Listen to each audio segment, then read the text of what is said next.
ഇത്രയും ഡയറക്ടേഴ്സിന് മുമ്പിൽ നിൽക്കുക എന്ന് പറയുന്നത് തന്നെ വലിയൊരു കാര്യമാണ്. എനിക്കൊരു ഓഡീഷൻ വന്ന് നിൽക്കുന്നൊരു ഫീലാണ്. അതേ ഒരു ടെൻഷനോട് കൂടിയിട്ട് നിൽക്കുന്നത്.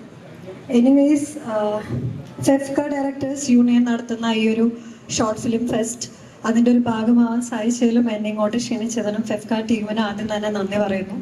ഷോർട്ട് ഫിലിമിനെ പറ്റി പറയുകയാണെങ്കിൽ എനിക്കും വളരെ സ്പെഷ്യൽ ആയിട്ടുള്ള ഒന്നാണ്.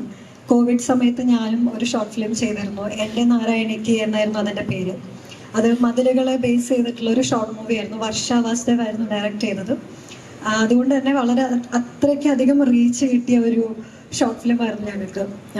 എനിക്കതിൽ ഏറ്റവും കൂടുതൽ എടുത്തു പറയാനുള്ളത് മതിലുകളെ ബേസ് ചെയ്ത ഒരു ഷോർട്ട് മൂവി ആയതുകൊണ്ട് തന്നെ മമ്മൂക്ക അത് കാണുകയും മമ്മൂക്കയുടെ ഭാഗത്തു നിന്ന് ഒരു മെസ്സേജ് വരികയും ചെയ്തിരുന്നു. അതൊരു വലിയൊരു അവാർഡ് കിട്ടിയതിന് തുല്യമായിരുന്നു ഞങ്ങൾ മൊത്തം ടീമിന്.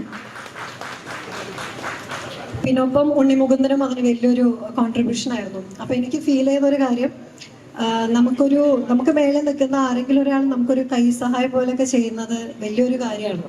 അതുപോലെയാണ് ഇപ്പൊ എല്ലാവർക്കും ഇങ്ങനെ ഷോർട്ട് മൂവി ചെയ്യാനും ഇതിലേക്ക് വരാനും ഇതുപോലൊരു ഫീൽഡിലേക്കൊക്കെ വരാനുള്ള ഒരു പ്ലാറ്റ്ഫോം ഇതുപോലുള്ള ഡയറക്ടേഴ്സ് ടീം നടത്തുന്ന അല്ലെങ്കിൽ ഫെഫ്ക പോലത്തെ യൂണിയൻ നടത്തുന്ന ഇത്ര ഒരു പ്ലാറ്റ്ഫോം അല്ലെങ്കിൽ ഇത്ര ഒരു ഷോർട്ട് ഫിലിം ഫെസ്റ്റ് ഒക്കെ ഒരു വലിയൊരു അവസരമാണ് എല്ലാവർക്കും.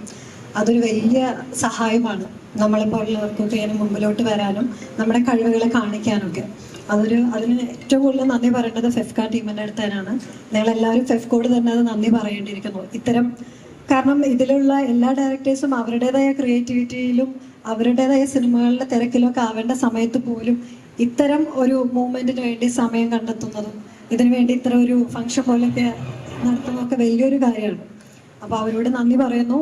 അത്തരം ഒരു ഫംഗ്ഷന് എന്നെ പോലുള്ള ഒരാളെയും ഇൻവൈറ്റ് ചെയ്തതിന് ഫെഫ്കയുടെ എല്ലാ ടീമിനും നന്ദി ഒരിക്കൽ കൂടി പറഞ്ഞുകൊണ്ട്, പിന്നെ ഒപ്പം ഇതിൽ പാർട്ടിസിപ്പേറ്റ് ചെയ്ത എല്ലാവർക്കും എൻ്റെ കൺഗ്രാജുലേഷൻസ്. എല്ലാവർക്കും ഒരിക്കൽ കൂടി നന്ദി പറഞ്ഞുകൊണ്ട് നിർത്തുന്നു.